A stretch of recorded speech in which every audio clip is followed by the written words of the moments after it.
Oh gosh, I don't know what I'm doing here in this YouTube world. This is actually my first YouTube channel, but not my first uploaded video. And English is not my first language, it's actually Bisaya or Cebuano. So, hello dira sa mga Bisaya. Please, sa mga Bisaya din ha, ayaw lang ka-cringe ha kung mag-English ko. Nag-practice naman ko. You know, developing a growth mindset.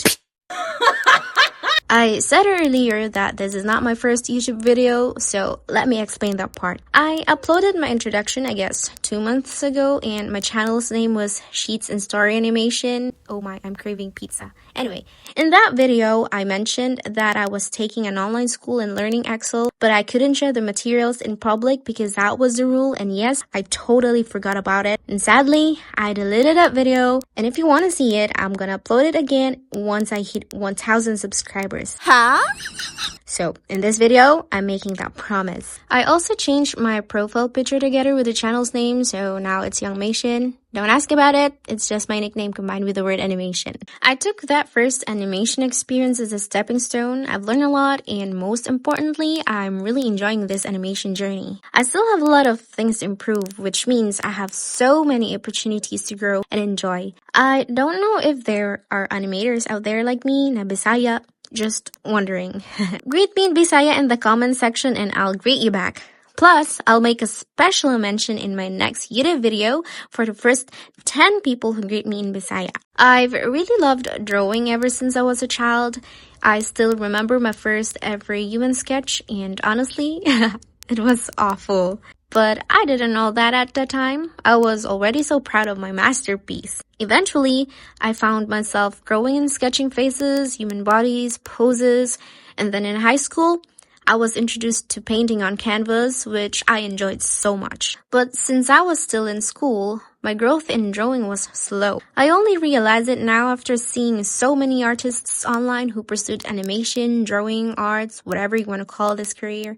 And yeah, I kind of regret not focusing on what I really loved back then. But at the same time, I don't regret it because I did something very important, my mission. And I'll upload that story soon. Just like the beautiful lesson Master Ugwe taught in Kung Fu Panda. I don't know if I pronounce it right, Master Ugwe, I don't know. Yesterday is history, tomorrow is a mystery. But today is a gift. So, I'm choosing to use my present to work on what I love. I even told my husband that every time I draw, I feel like me. I feel like I'm getting closer again to myself. By the way, I'm a mom of a 7-month-old baby and I just got married last year, 2024. This quite isolated phase of my life actually led me back to drawing, specifically animation. Now, a short story about how I bumped into animation. It all started when I was watching Mr. Beast's videos, the channel with 400 million subscribers. One of his games was 50 YouTubers fight for 1 million. And guess who won? Jaden won. That's when I started watching Jaden's animations. And as someone who loves to draw, I got so inspired when she said, if you want to know how to animate, just search on YouTube how to animate. And I was like, that's it? I don't have to enroll in an animation school? I don't need a license? Nothing? So I said, okay, I'll challenge myself, not knowing what I was getting into at all. But I'm not doing this just for my own growth. I'm doing all of this for my first priority. It's securing my child's future. I want to do it with joy in the process, and I feel like animation really fits me. What do you think, guys? Just kidding. Then I learned something important. It doesn't come as easy as it sounds. Parenthood is a lot of work, but the way I see it, it's a refiner's fire. We're meant to grow not only in our talents and abilities, but also in our character. And that's why I'm glad I'm on this ride, even if sometimes it sucks. At the end of the day, all I can do is embrace the suck because having my own family is what keeps me motivated and determined. Family is the fuel of a purposeful life. So yeah, without further ado, let's get right into that kind of Christmas story. I didn't grow up in a rich family, but looking back, para sa akin, having a child's heart is one of the richest things ever. Kasi those were the moments I get crazy excited over little things, lalo na kapag desperas na ng Pasko. Alam ng family Christmas gatherings na naman. Matutulog lang, gigising ulit, tutulog, gigising, tapos kinabukasan, gagala, maglalaro kasama ang mga pinsan. In short, just having fun. Pakiramdam ko yun yung pinakabonggang buwan sa lahat ng buwan ng taon. Anyways, since Christmas is coming, I love to share that kind of Christmas from my childhood. Ang Pasko ay sumapit, tayo na't pagsiyawit ng magagandang himig. Kanta yarn. By the way, hello mga boss and buddies, you're in Young Mation and welcome. Today's video might not be drawings in motion, however, sama sa water, I'm gonna draw something reminiscing. I'll never forget a specific present I got from my aunt who worked abroad, who made a Christmas super merry and brought the whole extended family together. I'll never forget this one doll she brought. Grabe, I was so obsessed with this specific doll. She had a bunch of dolls for all the girls, and the moment the dolls came out of the bag, I sis na love at first sight ko sa isa karal. I even felt butterflies in my stomach from excitement. Syempre, kumapalang mukha ko, and I immediately claimed the doll as if it was mine. Kasi takot ako na baka may ibang mauna, and I'd be super sad. Since presents were meant to be received before Christmas Eve, it was hidden above the cabinet. And I, who was obsessed with that doll, I always sneaked a peek, and one of my cousins always teased me saying it already had a name in it and it wasn't mine. I'd cry my lungs out because since the day I saw that doll, I couldn't sleep. I was anxious if the doll I fell in love with was really meant to be mine. Oh, how I missed that kind of Christmas. I was also the type of passenger who'd basically turn into a zombie during the 6 to 8 hour bus ride to our province, vomiting and dizzy the whole way. Pero, that was just for our day.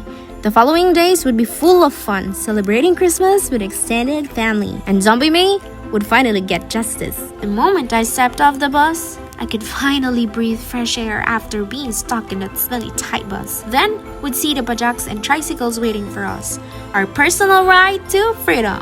Every time we crossed the street heading toward Grandma's house, we'd see neighbors we hadn't seen in forever, saying hi to each other, then head inside my grandma's old comfy house to rest after that long 8 hours ride. The following days, more families would arrive from all over Mindanao, filling grandma's tiny wooden house to the brim. The adults would prepare the table, cook amazing food, and laugh about all sorts of stuff. Meanwhile, the kids, including me, did kid things, playing with whatever was available. No Jenga, no Uno cards, and definitely no phones. I felt free to just enjoy the moment, actually interact with the family. Unlike now, where everyone has their own little world online, and yes, that still includes me. Then sometimes my aunt would start some fun games. I remember one where players had to drink green tea juice from a baby bottle with a tiny hole, and you know who won that game? Anyways, forget about it because I forgot. And sometimes would make opportunities for bigger adventures. Overnight trips to the beach or resorts, play at World of Fun, eat at restos. Basically, maximum fun. But you know what was the most unforgettable part? Syempre wala pa. Sorry. It was welcoming the new year while watching fireworks outside. Inside. Watching those fireworks form into a flower gave me goosebumps. It was so beautiful and so mesmerizing. I felt the real spirit of Christmas. The kind that fills your heart with joy, peace, and contentment. I miss that feeling so much. Adulting has just changed my heart and mind. I've become more anxious, worried, and sometimes it even tips into full-on anxiety. I find myself yearning for that childlike heart to feel Christmas that way again. But only one book has helped me reconnect with that childlike mind and heart. Its title is You Can Wind Down From Time to Time. I've read it twice and it always calms my mind. Oh wait. I think I want to read some phrases to you from this book. I'm not advertising here, just want to share my random thoughts because I'm random. There's no question why I love this book because it really fits to my personality and current situation. From the cover it says, a book for everyone who's lost in the complicated path of adulting, and at the bottom it says, wisdom from the worlds of our childhood fairy tales. Okay, here's the first one. The title is Wise Adulthood. Lots of people want to go back to their childhood. If you ask them to when exactly, answers vary from kindergarten to high school. It must be because their adult life feels so burdening. Some want to go back to when they played without any worries, and others would say they just want to focus on studying if they could go back. To this, my friend added, I'd go back only if I still get to keep the thoughts and values I have now. He shared that he could have spent a happier childhood if he was as mentally stable as he is today because he used to be a timid and weak child. Listening to him, I realized I'd also had worries in my childhood, although they are different from the ones I have now. now, my childhood wasn't always fun and simple. Going to school every day was a burden and I was anxious for no reason. Now that I recall what I liked about my childhood, I can say that a pure heart is exclusive only to a child. Back then, I was fully happy and fully sad.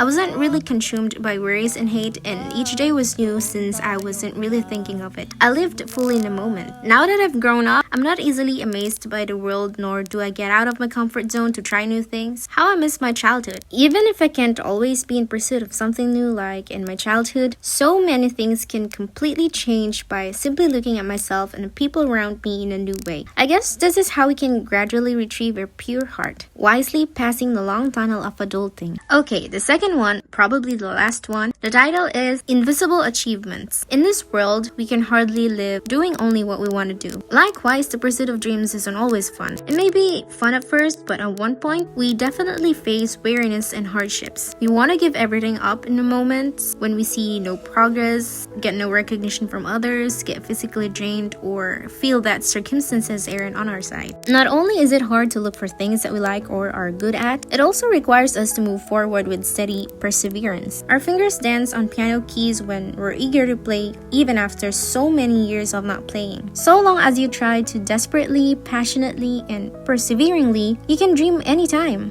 and you can start over that way. I know all of you probably have your own special Christmas memories too. Share them in the comments and I promise I'll reply to every single one. Since my community isn't huge yet, I can still take the time to read and respond to your stories.